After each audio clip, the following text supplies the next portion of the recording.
సుమన్ టీవీలో మీ business promotions కోసం ఈ కింది నెంబర్ను సంప్రదించగలరు.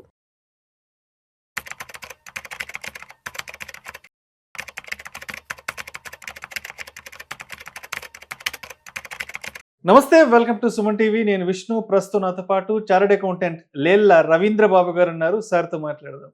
రవీంద్ర గారు నమస్తే సార్. నమస్తే విష్ణు గారు. Welcome to Suman TV and welcome to Vishnu talks. S Ravindra Babu గారు, ఇన్కమ్ ట్యాక్స్ రిటర్న్స్ ఫైల్ చేసే సమయం చాలా దగ్గరకు వచ్చేసింది.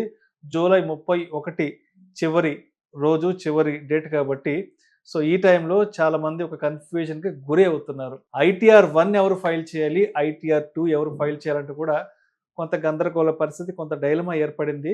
సో అదేవిధంగా సమయం కూడా చాలా తక్కువ ఉంది కాబట్టి ITR 1 ఎవరు ఫైల్ చేయాలి, ITR 2 ఎవరు ఫైల్ చేయాలనేది మన ఆడియన్స్కి కొంచెం క్రిస్టల్ క్లియర్గా తెలియజేయగలరు. ఒక ఇండివిజువల్కి ఇన్కమ్ ట్యాక్స్ ఫైలింగ్ ఉండే ఆప్షన్లు మొత్తం 4 అండి. ITR 1, ITR 2, ITR 3, ITR 4.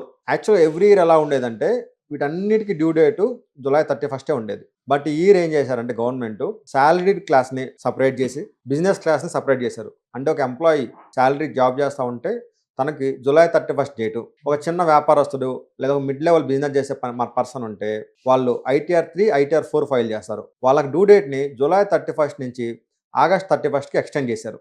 So ఇప్పుడు ఏదైతే జూలై 31 ఉందో అది ఓన్లీ శాలరీ చేసే పర్సన్స్కి డ్యూ డేట్. నెక్స్ట్ 1 ఎప్పుడు అప్లికబుల్, 2 ఎప్పుడు అప్లికబుల్ ఇన్ డీటెయిల్గా చూస్తే ITR 1 అనేది శాలరీ ఇన్కమ్ ఉండి, నెక్స్ట్ ఓన్లీ 2 హౌస్ ప్రాపర్టీస్ ఉండి, next salary income and only income from rent ఏదైతే వస్తుందో అది ఓన్లీ 2 హౌస్ ప్రాపర్టీసే ఉండి, next long term capital gains shares మనం మోర్ దెన్ 1 ఇయర్ హోల్డ్ చేస్తే వాటిని మనం లాంగ్ టర్మ్ క్యాపిటల్ గెయిన్స్ అంటారు.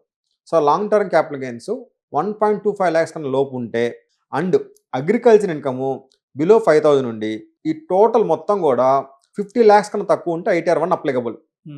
అంటే మీ శాలరీ ఇన్కమ్ 50 lakhs దాటింది అనుకోండి, ITR 2 ఫైల్ చేయాలి. మీకు మోర్ దెన్ 2 హౌస్ ప్రాపర్టీస్ ఉన్నాయి అనుకోండి, ITR 2 ఫైల్ చేయాలి. మీకు అగ్రికల్చర్ ఇన్కమ్ మోర్ దెన్ 5,000 ఉందనుకోండి, ITR 2 ఫైల్ చేయాలి. నెక్స్ట్ మీ టోటల్ ఇన్కమ్ ఏదైతే శాలరీ నుంచి వచ్చింది, ఈ షేర్స్ వచ్చింది 50 lakhs దాటితే ITR 2 ఫైల్ చేయాలి. నెక్స్ట్ మీరు షేర్ మార్కెట్లో ఉన్నారు, షార్ట్ టర్మ్ క్యాపిటల్ గెయిన్స్ ఉన్నాయి, షార్ట్ టర్మ్ క్యాపిటల్ గెయిన్స్ ఉంటే మళ్ళీ ITR 2 ఫైల్ చేయాలి. Next long term capital gains ఉన్నాయి, బట్ లాంగ్ టర్మ్ క్యాపిటల్ గెయిన్స్లో ఓన్లీ 1.25 lakhs దాకా ఎగ్జామ్షన్. అందుకని ఎక్కువ మీకు లాంగ్ టర్మ్ క్యాపిటల్ గెయిన్స్ ఉంటే అగైన్ మీరు ITR 2 ఫైల్ చేయాలి. సో ఓన్లీ ప్యూర్ జాబ్ చేస్తా ఒక 50 లక్షల రూపాయల శాలరీ ఉంటే ITR 1, జాబ్తో పాటు షేర్ మార్కెట్లో ట్రాన్సాక్షన్ చేస్తా short term capital gain, long term capital gain and agriculture income more than 5,000 ఉండి total income more than 50 lakhs ఉంటే ITR 2 అప్లికబుల్. సో ఇప్పుడు ఫస్ట్ టైం ఎవరైతే ఇన్కమ్ ట్యాక్స్ రిటర్న్స్ ఫైల్ చేస్తున్నారో అటువంటి వాళ్ళు ఎటువంటి జాగ్రత్తలు తీసుకోవాలి, ఎటువంటి అంశాలను తప్పనిసరిగా పరిగణలోకి తీసుకోవాలి అంటారు? అంటే ఈ సంవత్సరం నుంచి మేము ఇన్కమ్ ట్యాక్స్ రిటర్న్స్ ఫైల్ చేయబోతున్నాం అన్న వాళ్ళకి. సో ఈ సంవత్సరం ఫస్ట్ టైం ఫైల్ చేసే వాళ్ళు చూసుకోవాల్సింది, మీరు లాస్ట్ ఇయర్ ఏం పని చేశారు, 1 ఏప్రిల్ 25 నుంచి 31 మార్చ్ 26 వరకు ఏం పని చేశారు, మీరు జాబ్ చేశారా, మీరు ఏమైనా బిజినెస్ చేశారా, మీకు హౌస్ ప్రాపర్టీ ఇన్కమ్స్ ఉన్నాయా. సో చూసుకొని దాని ప్రకారం ముందు మనం రైట్ ITRను చూజ్ చేసుకోవాలి. 1ఆ, 2ఆ, 3ఆ, 4ఆ. సో కరెక్ట్ ITRను చూజ్ చేసుకోవాలి first thing.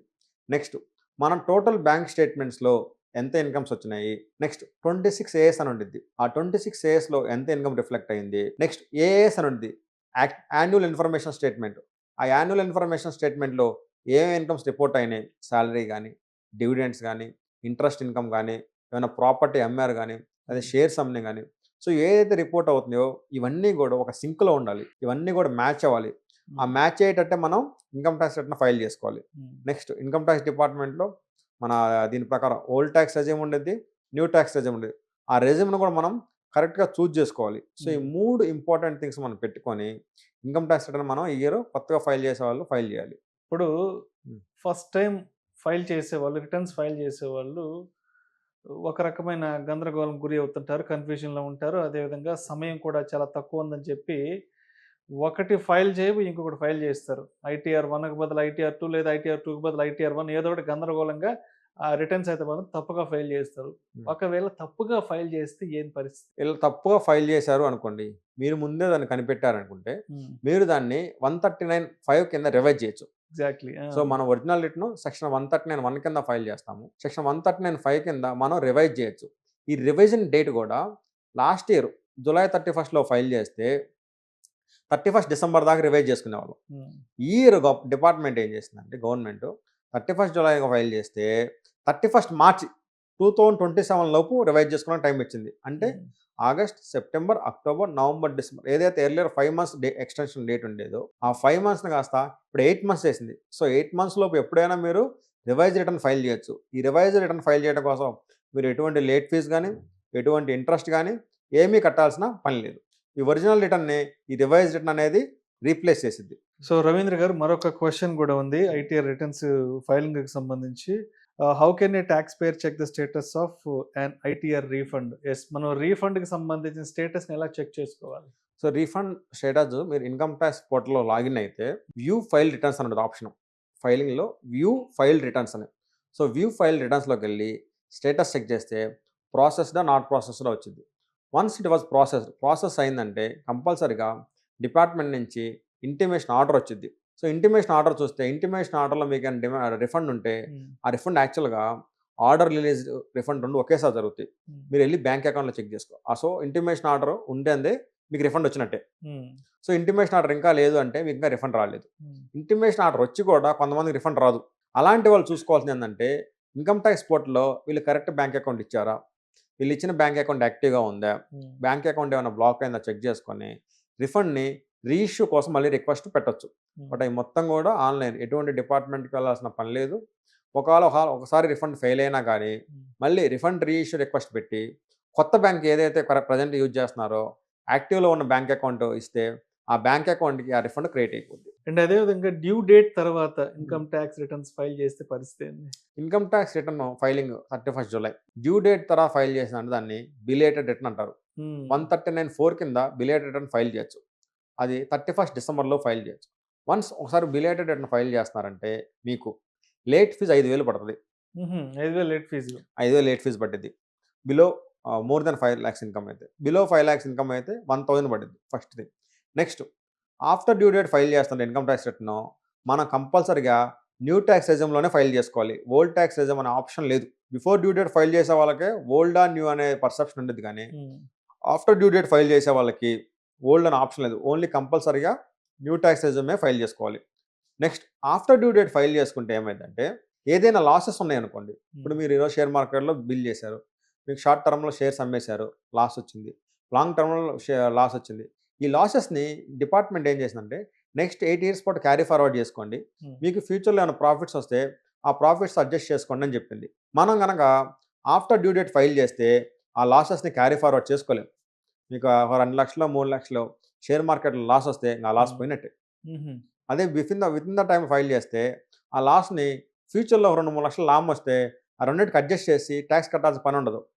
But after due date file చేస్తే లాస్ క్యారీ ఫార్వర్డ్ అవ్వదు. సో అది మొత్తం మనకి వేస్ట్ అయిపోయింది.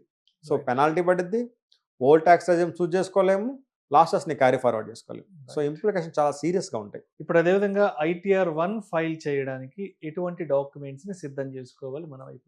ITR 1 అనేది ఒక బేసిక్ రిటర్న్ కాబట్టి most of the time salaried employees ఉంటారు కాబట్టి వాళ్ళు పెట్టుకోవాల్సిన అతి ఇంపార్టెంట్ డాక్యుమెంట్ ఫామ్ 16. నెక్స్ట్ వాళ్ళకైనా హోమ్ లోన్ కట్టారంటే ఆ హోమ్ లోన్ ఇంట్రెస్ట్ సర్టిఫికేట్, పిల్లల పేరు మీద ఏమైనా స్కీములు కట్టినా, LICలు కట్టినా ఆ డాక్యుమెంట్స్. ఎందుకంటే ప్రతి ఒక్క నెంబర్ కూడా ITR 1లో మనం పొందుపరచాలి. నెక్స్ట్ ఏమైనా డొనేషన్లు ఇస్తే ATG రిసిప్ట్స్, నెక్స్ట్ ఏమైనా పేమెంట్ చేస్తే ప్రతి ఒక్క అక్నాలజ్మెంటు. సో ఈ బేసిక్గా ఏమైతే మీరు ఖర్చు పెట్టారో, ఎక్కడి నుంచి మీకు ఇన్కమ్ వచ్చిందో ఆ ఫామ్ 16 డాక్యుమెంట్స్ మీ దగ్గర పెట్టుకోవాలి. నెక్స్ట్ మీకు ఏమన్నా లాంగ్ టర్మ్ క్యాపిటల్ గెయిన్స్ ఉంటే ఆ షేర్స్ యొక్క ప్రాఫిట్ అండ్ లాస్ స్టేట్మెంట్, ఏమైనా అగ్రికల్చర్ ఇన్కమ్ ఒక 5,000 లోపు ఉంటే అగ్రికల్చర్ ఇన్కమ్ డీటెయిల్స్, ఏమైనా షేర్స్ నుంచి డివిడెంట్ వస్తే ఏ షేర్ నుంచి వచ్చిన డివిడెంట్ అది. నెక్స్ట్ నేను ఫిక్స్డ్ డిపాజిట్ చేస్తే ఫిక్స్డ్ డిపాజిట్ ఎంత ఇంట్రెస్ట్ వచ్చింది, ఆన్లైన్లో ఎంత రిపోర్ట్ అవుతుంది. సో ఆ బేసిక్ డాక్యుమెంట్స్ మన దగ్గర పెట్టుకొని ఇన్కమ్ ట్యాక్స్ రిటర్న్ ఫైల్ చేసేటప్పుడు ఉన్న డేటాతో క్రాస్ వెరిఫికేషన్ చేసుకొని మనం ఫైలింగ్ చేసుకోవాలి. అండ్ మరొక క్వశ్చన్ ఏంటంటే what deductions are available under the income tax act? అంటే డిడక్షన్స్ ఏం అవైలబుల్ ఉన్నాయి? సో ఓల్డ్లో అయితే అందరికి తెలిసిందే, HRA క్లెయిమ్ చేసుకోవచ్చు, లీవ్ ఎన్కాష్మెంట్ క్లెయిమ్ చేసుకోవచ్చు, హోమ్ లోన్ తీసుకుంటే హోమ్ లోన్ మీద ఇంట్రెస్ట్ క్లెయిమ్ చేసుకోవచ్చు. నెక్స్ట్ హోమ్ లోన్ మీద ప్రిన్సిపల్ కూడా ATC కింద క్లెయిమ్ చేసుకోవచ్చు. ఏమైనా మెడికల్ ఇన్సూరెన్స్ తీసుకుంటే ATD కింద మెడికల్ ఇన్సూరెన్స్ క్లెయిమ్ చేసుకోవచ్చు. సేవింగ్స్ బ్యాంక్ నుంచి ఇంట్రెస్ట్ వస్తే 80 టీటీఐ కింద 10,000 క్లెయిమ్ చేసుకోవచ్చు. అలాగా ఓల్డ్ ట్యాక్స్ లో చాలా ఎక్కువ డిడక్షన్ ఉన్నాయి. Um, but in case of new tax వచ్చేసరికి um, only meal coupon vouchers, um, next employer యొక్క um. NPS contribution, next employee యొక్క ఎన్పిఎస్ కాంట్రిబ్యూషన్, ఈ 2-3 ఉంటాయి న్యూ ట్యాక్స్ లో, చాలా తక్కువ. బట్ ఓల్డ్లో అయితే యాజ్ యూజువల్గా కంటిన్యూ అవుతుంది. Thank you sir, thank you so much Ravindra Babu గారు. ఇన్కమ్ ట్యాక్స్ రిటర్న్స్కి సంబంధించి ITR-1 ఎవరు ఫైల్ చేయాలి, ITR-2 ఎవరు ఫైల్ చేయాలి, అదేవిధంగా మొదటిసారి రిటర్న్స్ ఫైల్ చేసేటప్పుడు ఎటువంటి డాక్యుమెంట్స్ తప్పనిసరిగా మనతో ఉంచుకోవాలనే విషయం గురించి చక్కగా తెలియజేసి థ్యాంక్ యూ సో మచ్ అండి. థ్యాంక్ యూ అండి విష్ణు.